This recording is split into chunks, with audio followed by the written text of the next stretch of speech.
Welcome to the Jets UK podcast. I'm one of your hosts, Andrews Groves. I'm joined by one of my co-hosts, Matthew Mayer.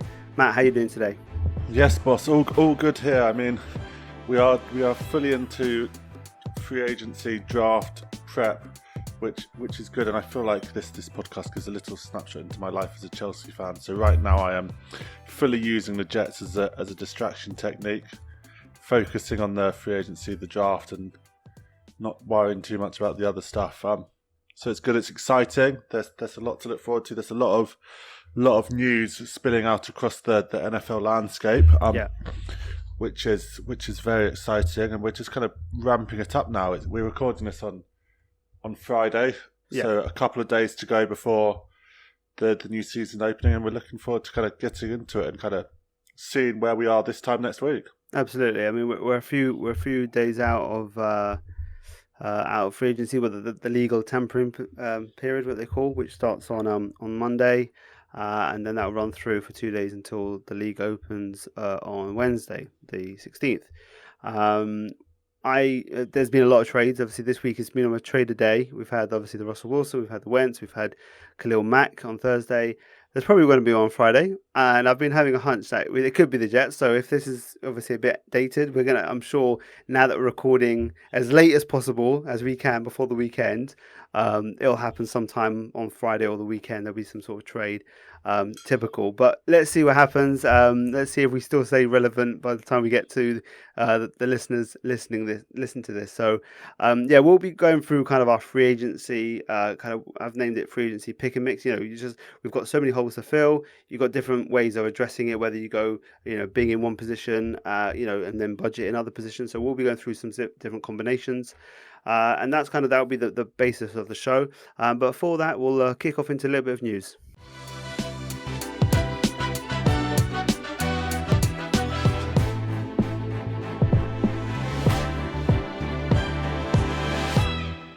Okay, so the little bit tidbits of news this week in Jets land. A few depth signings at the free agency at the safety position. That we got some re-signings. So we re-signed Will Parks and Marcus Joyner to deals to kind of be in that safety mix as kind of good backups. And I personally think it's great to have that kind of.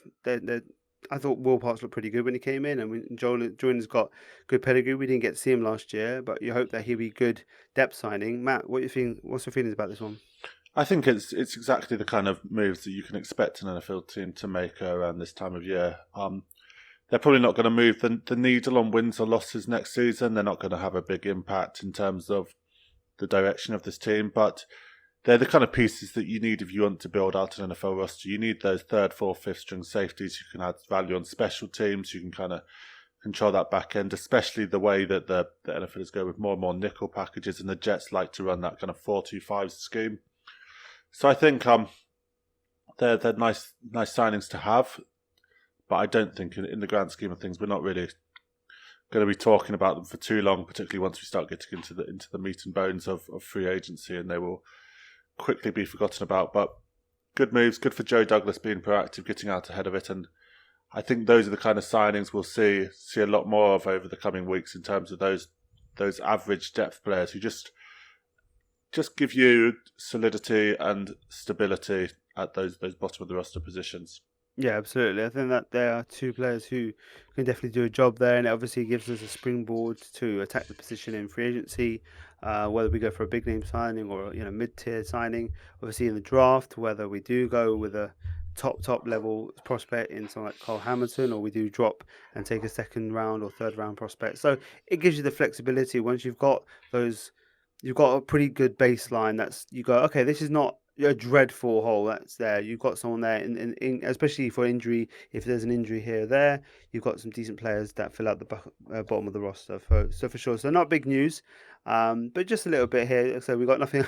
We're waiting for the big week. The next week's obviously going to be very juicy. So we know that, but we're just rolling along. The other bit of news is obviously that the Jets have reportedly offered Braxton Barrios a what they call a fair deal, but he will be comparing that to what he can get on the market, and we'll see if he takes it.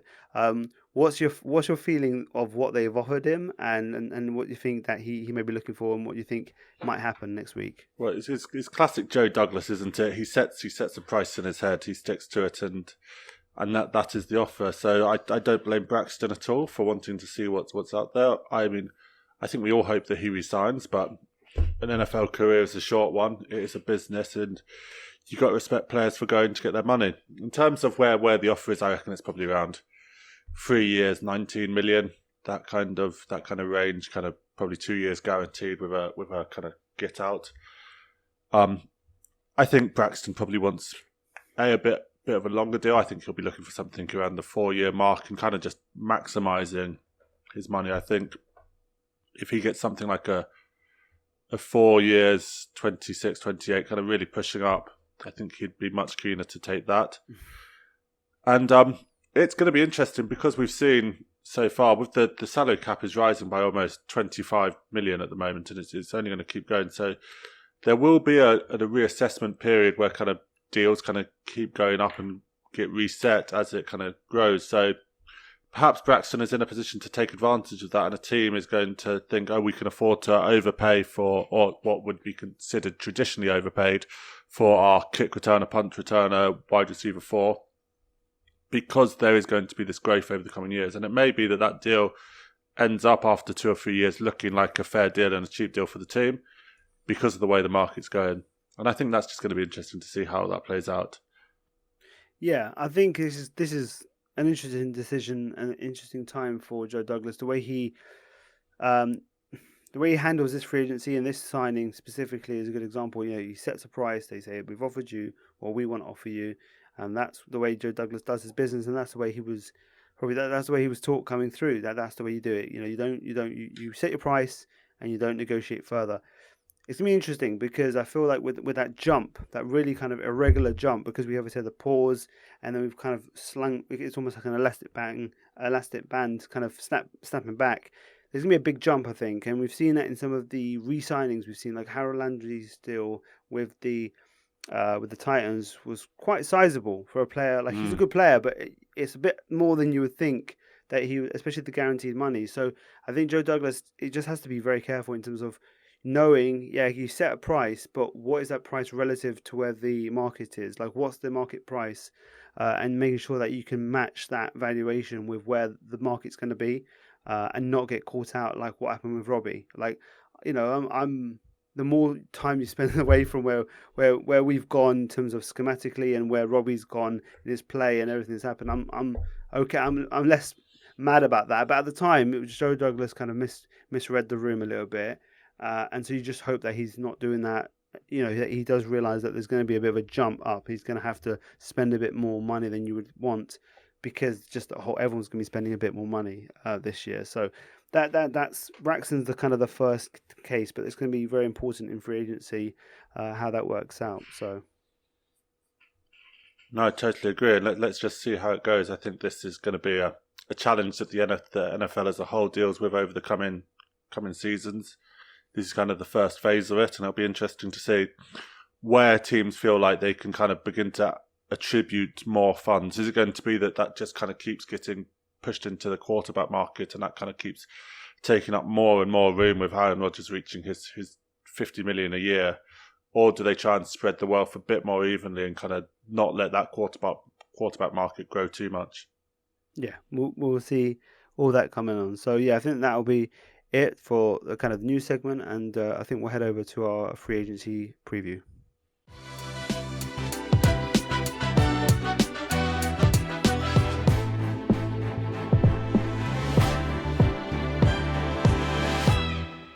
Okay, so for our free agency preview, we'll be kind of going through the different position groups and little combinations of players that we think that we can address within the cap space that we have. Matt, who's the kind of the player that you're looking at, and then how do you build around maybe that marquee signing or the marquee signings that you're interested in? So that number one call, that first call that I think Joe Douglas should be picking up the phone for is Carlton Davis, the cornerback out of Tampa Bay, who perhaps it's slightly surprising that he was able to escape the Tampa Bay Buccaneers, and they've done a good job of keeping players, but it looks like Carlton is going to leak out. And I think the reason why he's the guy he is a scheme fit for Salah and Ulbrich in terms of being that number one corner who can kind of lock down it. He's more of a zone player, kind of sitting in those deep quarters that the Jets like to play, but he can do the job in man when needed. And I think adding that kind of marquee piece on the defensive side of the ball and kind of giving yourself the flexibility to move forward is going to be so important.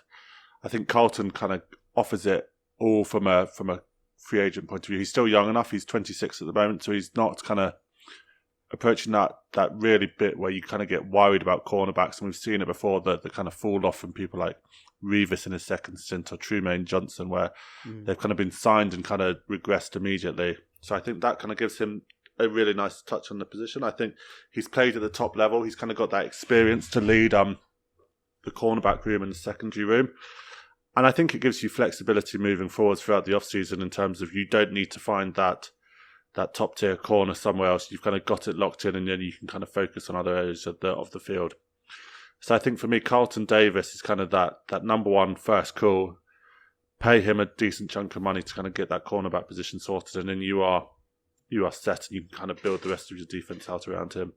And from that pivot points, obviously Carlton Davis can be one of the bigger contracts, obviously, with it being a cornerback and one of the best cornerback and one of the best players who's looks to be available. I mean, we say this, obviously you never know, there could be some signings before these people hit the market. They could sign the players, but with the way that their cap looks like, it looks like he's not going to be able to doable. And they were trying to get a deal with Godwin done because they didn't think they'd be able to get a deal done with Davis. Yeah. And then they could tag Davis, right? But they haven't been able to. So it looks like he will probably test the market. Who would you kind of pair? What's your approach in terms of going about that? If he, because he's going to take a fair chunk of the salary that we've got to dish out this year. What else would you do to kind of patch around that? Well, I think then we kind of get into that next wave of things, and I think the Jets should do a lot of the rest of their shopping at kind of the top of the second tier of free agency, and try and find the value there, because we all know that the Jets have holes on their roster, and it's not like they're 1, 2, or even 3 pieces away from kind of being able to put a true finished product out on the field. They need help at all of the layers on offense and all of the layers on defense. So whether that's offensive line, wide receiver, running back, tight end, or defensive line, linebacker, corners, secondary, they really need help at all over the field. So once you've kind of got that marquee signing, then I think you kind of have to focus on really building out and bringing the entire level of your roster up, as opposed to just focusing on 1 or 2 positions. And I think there is a nice class for this, I think, in terms of building back from the defense. And I think the Jets should not ignore the offense, but I think the more you can get done on defense in free agency, and then you can really build that young core of offense, which is going to last you for 2, 3, 4 years in terms of the contracts on offense, is going to be good, and use this as a real springboard off season. I think in terms of adding safeties and edges, those are 2 positions where there's lots of nice pieces in free agency. I mean, just starting at edge, perhaps you can get a steal. I don't know if it's a Nwosu from the Chargers, or a Hassan Reddick, and kind of try and bring in someone who then, if you've got Carl Lawson, a free agent, mid-tier signing, and you go out for a big gun in the draft, you've got 3 really good edge rushers who can rotate along that defensive line. And we've seen how the Jets like to use their defensive line. They like to rotate. So building it out, building structure, not overpaying because you need to fill a lot of holes, is going to be the way that I'd attack it. Yeah, I feel the same way. I think you get that one big fish, and then you kind of you hit the kind of really, as you say, at the top of that second market where you're not paying too much money, but you're filling out holes with good players, good contributors, so that there's no gaping holes, and then you can hit best player available in the draft and make sure that you can really just add the best player that falls to you, because it's always good to not be stuck by a hole where suddenly a great player in a position of supposed strength or more strength lands to you, and you're thinking, well, we've got to ignore that player because we need to fill this hole. So I think it's spreading the spreading the money across a lot of the positions and really bringing in those players. I completely agree with you. What's interesting, actually, though, is that I'm of a different mindset in terms of the player I want, and I think it dictates where we are in terms of we've been going back and forth, and with David on the chat, in terms of the way you attack the off season. You've been made more, attack the offense in the draft and get the defense sorted out. Where I've been way more attack the offense in the free agency and go defensive player potentially in the draft, especially at the more premium picks. Because if I the way I see it is a lot of these young draft players, sometimes they don't work out, especially year one. Sometimes it takes a while for them to get, acclimatized. And we need people who are going to be ready to roll now for Zach. That's my opinion. Like get someone who can be the wide receiver one now. So go get an Amari Cooper. I think if the market doesn't get too crazy, I mean, it could because he is probably the standout wide receiver who's available as a free agent. Trade market is another thing, but in terms of free agent player, if you get an Amari Cooper and you pair him with Moore and with Davis, you've got three players. Maybe Amari Cooper's not maybe the most alpha player, but I feel he is a kind of 1A to Moore's potentially 1B, and then you've got Davis as a really solid kind of number two. I think you've got a really good receiving room there, and then you can then say, okay, well, defensive players, if you're not quite as good, if you're talented but you're not ready right now, I'd rather that be than the people who are responsible for Zach's progression, right? Like so, if you try and get kind of a lot of the free agents in the offensive side of the team in free agency, then they're more likely. You never know how these things work out with free agency, but they're more likely. They're proven NFL players who have done something and they've got NFL tape and NFL quality reps. You would think that translates to be able to be more serviceable and being ready to roll right now, because you never know these wide receivers that we really feel are very good in the draft. You never know how wide receivers sometimes they don't take off straight away. Sometimes they take a while. Even Elijah Moore took a while to take off, and some of these other wide receivers don't. Sometimes even in other drafts we just see that. So that's my only worry. Is like I'd rather the rookie struggles, be on the defensive side, and that improve over the year, and obviously, hopefully, they work out, rather than Zach having a spluttering start to his second year because he's got some struggles with some players who are not who's struggling to make it. What happens if the wide receiver doesn't work out that you draft? Then you're back to basically relying on Moore and Davis, and we haven't got that big free agent there. So yeah, we'll see where the Jets go, but I think it's the same mindset of get that one player, spend the money there, and then pair them out with pair them with kind of second level players. So if you're going to do that, then I guess the whole Ryan Jensen narrative, I think, is interesting because apparently we've showed interest in Ryan Jensen and maybe moving on from McGovern. Of course, we can release McGovern and save a lot of cap money and then put that to Jensen. But what was interesting is that when you look at the numbers, that may not actually translate. And David, his article that's come out today on Friday, actually, if you go read on the Jets Way, he does some excellent work there. That indicates maybe Jensen isn't the best choice to go with. What's your feelings about Jensen in this situation? I'm with David on this, and I don't want to say I forced him into that opinion, but I was quite vocal on our WhatsApp group that Jensen was not the answer.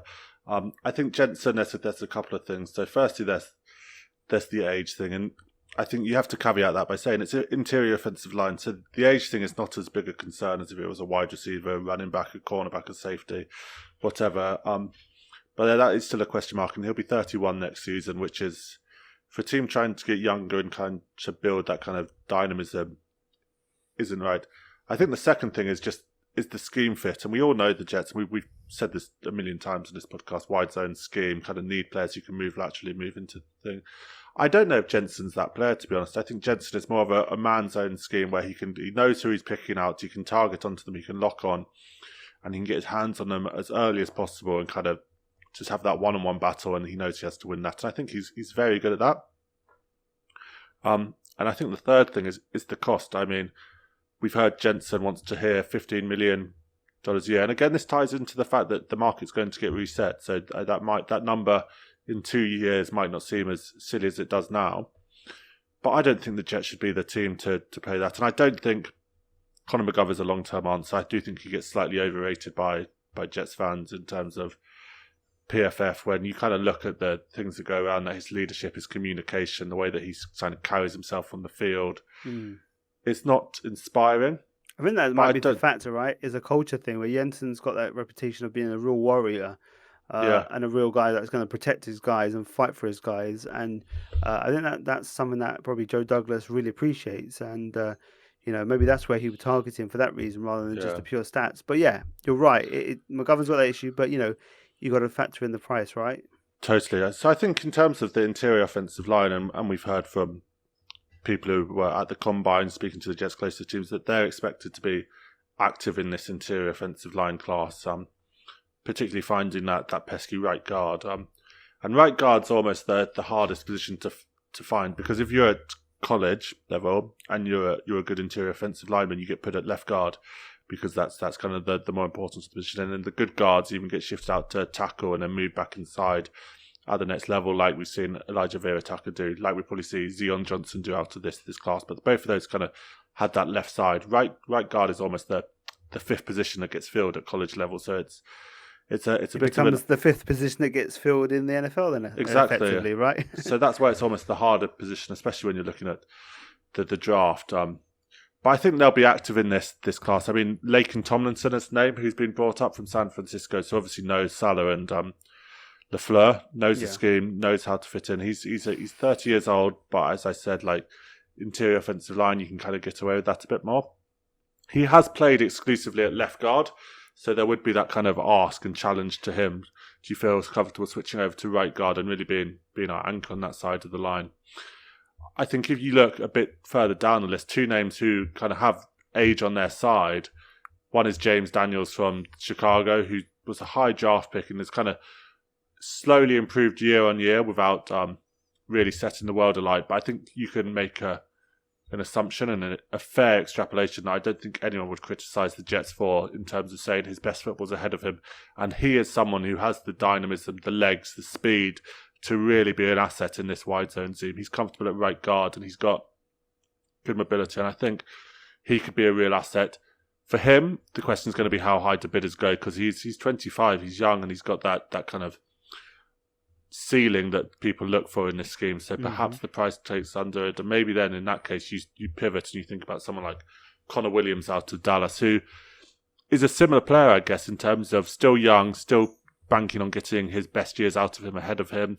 Perhaps not quite as dynamic and mobile as James Daniels, but has got lots of lower body strength, good hands, and could do it. So I think that's kind of where the Jets will look in terms of that guard position, and really filling out that offensive line so that they're not going into draft weekend with Greg Van Roten, LDT penciled in that right guard spot. I think LDT might be brought back as like depth along the interior offensive line, like your third guard. But I think you got to kind of look to upgrade. Yeah, I think he was an upgrade to Van Roten, but LDT wasn't fantastic himself. When you look at the stats and you look at the film, he was okay, but he wasn't what you want when you're trying to really improve a line. I think that you can reach a bit higher. You mentioned Carlton Davis. I mentioned Amari Cooper as the big name signing. I do think that it's going to be those, a big name signing in one other position, and then the other big name signing will be on the offensive line. I think they're really going to work to really make sure that Zach is protected as well as possible, and that they're not leaving it to the draft to do that, because that's when you get into problems. I think solving the whole issue about people being good at the job and not and stepping up and being good at that, and there's no more important position than that is to protect Zach. So I think you need people. Someone like AVT was such a high draft pick because he was so pro ready. You just think that unless you go with an Aquanu, you're going really high. But if you don't go that way, or if he doesn't land to you, then you go down the draft and you're worried about a person who's going to maybe be a bit of a liability as they start their career. They could end up good, but what you need is someone who's really ready to roll now, to plug in, to block for Zach right now, this year. Get ready. Don't know messing about, because you saw that the line was, at times the line was pretty good in terms of you thinking about where each player was. You're pretty happy with it, but we have that 1 weak spot, and that 1 weak spot can make a big difference when it comes to trying to make in the running game, and even in pass pro. You can have just that one player can mess up, even if all the other four guys are doing their job. That one guy being the weak link can be a disaster. So I think they have to push really hard to get that sorted, as well as maybe one other position premium wherever it be. And I totally think, just on Aquanu, I don't think if they take a right guard, say they get a Laken Tomlinson, a James Daniels, I do not think for a second that rules them out of taking Aquanu if he's there at 4. I think, first of all, he's the kind of the player that Joe Douglas will like and love. He's got that nasty edge. He's physical. He's a bully, and he finishes. But I also think the Jets have no sure things for the 2023 season at offensive tackle. Offensive tackle, yeah. I mean, Fant might not be here in that year if he doesn't get re-signed, and you can't feel confident betting on Becton after the comments we've had. And I mean, I'm hoping fully for Becton to kind of bounce back, get back to the players looking like. But if you had a Kwonu, you've got options, you've got depth. You kind of, if Becton shows up injured or hurt, or if Fant kind of regresses, you've got top tier tackle players. Because we can't have the Jets going into next season being one Mekhi Becton injury away from Conor McDermott at tackle. No one wants to see that. So I don't think any offensive line signings, I think, doesn't really alter the draft, and I think that's just worth making clear before we kind of... No, I think you're right. I think Ekwonu is such a good prospect, and Joe Douglas loves his offensive lineman that you can never rule it out. I think it's all in context, right? Like if we fail to sign a top corner and we end up having to take kind of just another guy, or maybe just a decent free agent but not the top guy you'd want. Let's say it goes Hutchinson, KT, and Ekwonu in the top three. Then does Sauce Gardner come in because you haven't got? I know you don't like it, right? Me and David have been going on this. But I recoiled at the thought. I know you have. I'm just saying. The listeners don't get to hear, but when you said that, I had to spring back. Yeah, exactly. So if you're not watching on YouTube, he was like kind of cutting his throat, going, no. No. Honestly, Sauce Gardner is a top prospect in this draft, right? And the cornerback position is important. They do, DJ Bieniemy has been mentioning it nonstop that he's picked up from them that they do consider it a top, a premium position. If they can't get the cornerback situation sorted out and Ekwonu's gone, or if let's say Ekwonu's there and Sauce is there, but you've got a Laken Tomlinson, a James Daniels there, but you haven't got a cornerback there, that's where you're thinking, what happens if we go into the season and you think, okay, what happens if Mekhi does come back? This is what you want. You're banking on, and you're saying don't bank on Becton to be fit because he hasn't shown it so far. But the thing is also you don't want to have a negative point to the best case scenario. Like if you have Fant come back and he plays well, and you have Becton come in, you have AVT and McGovern go back to the positions, and you also then bring in a big free agent right guard, then you're basically filled out in the positions. And I know then you've got Ekwonu. Where do you fill him in? Who comes in? Who drops out? I know you've said injuries happen, of course, but then you then also could be weak in a certain spot purely because you've got a really good pro on the bench not being able to be played enough. They got to figure this out, right? But I feel that this free agency period and what we were able to achieve and who we were able to get through the door we're going to have a much better position of where we feel about certain positions at 4, 10, 35 and 38. Once we know it's just going to happen, because it's going to educate us like where the new holes, where's the biggest holes after we're able to plug some of them in free agency. So it's a really fascinating period. Two other positions before we head off. Is obviously the safety position. Do you think that they would go big on the safety position? I think they'll certainly call a Marcus Williams out of New Orleans. I think he'll kind of be a call that they'll make. I think they'll probably ultimately Joe Douglas won't want to pay what he'll get. I think again he'll shop around that second tier. I mean, I'm interested to see where they kind of end up, because that kind of, I don't know if it's second tier or first tier, but that Quandre Diggs, Justin Reed kind of level, perhaps Terrell Edmonds out of Pittsburgh, and even Jordan Whitehead if they want to double dip on Tampa defenders. There is a really nice kind of rounded group of safeties that you can get. I don't think that's quite at the top of the Marcus Williams level, but they are day one starters who would massively improve this kind of back end of the defense, and they all, I'm pretty sure, kind of sit between like 24 and 26, so they've kind of got age on their side. So I think that's kind of where safeties will play out, and I think that's quite exciting. Yeah. And I do think in safety as well, and I don't want to kind of make this a draft episode, but safety is a really nice position in this draft class in terms of that 30 to 50 range. There are a lot of top players there, and I think that is something that the Jets will have in mind. Yeah, you want that again. You want that to be paired. If you can pair, let's say a Justin Reed, who I'm a big fan of potentially bringing in, pair him, you can get kind of decent money, but not a thing that's going to just blow the roof off, and then pair him with, a talented second round rookie, one of those guys who are falling in the kind of late first to early second, and we get them with those two early second round picks. I think you've got a really decent unit there, and you've got people like we talked about earlier, Joyner, Moore Parks as your backup. So if there's injuries, you're not completely desperate. I think that's how you build a team and you build a position and really patch things up there. And the other position, obviously, is now the tight end one, which is interesting because the safety free agency looks actually really good. I think the options in free agency for safety are pretty good. In tight end, with Njoku and with obviously Dalton Schultz being tagged by their teams, it's kind of really really looking around to see where the players are. I think there are some good players there, but you're definitely looking at a different caliber of player, and it's going to maybe look at that other second round pick maybe as one of those picks. I mean, we always talk about Trey McBride, but there could be some other options there as well. What's the feeling on the tight end position going into free agency? Well, I might also lump wide receivers in here with tight ends, even though it's not as much. There's certainly some work to be done in these offensive skill positions. Starting with tight end, I think we all know you have to add a body, and I think the Jets are going to be fairly busy on the phones for the tight end class. I think what they'll kind of start off with doing, particularly as you mentioned, there is a range of tight ends, and in this draft class, and it's been spoken about whether it's Ruckert, McBride, Likely, Windermeyer, whoever it is. There is this list, and you'll be able to add a tight end perhaps at pick 69. Some people want it done in the 30s, whether it's a trade back, whatever. However it happens, you'll have an option to add a tight end class. So I think what the Jets need to start off by doing is finding someone who's going to be a real asset to them in the run game at tight end. I think that's where it kind of has to start off with. So you need to find that blocking tight end. I think someone who's kind of flashed throughout the season with Joe Burrow was CJ Uzomah from the Cincinnati Bengals.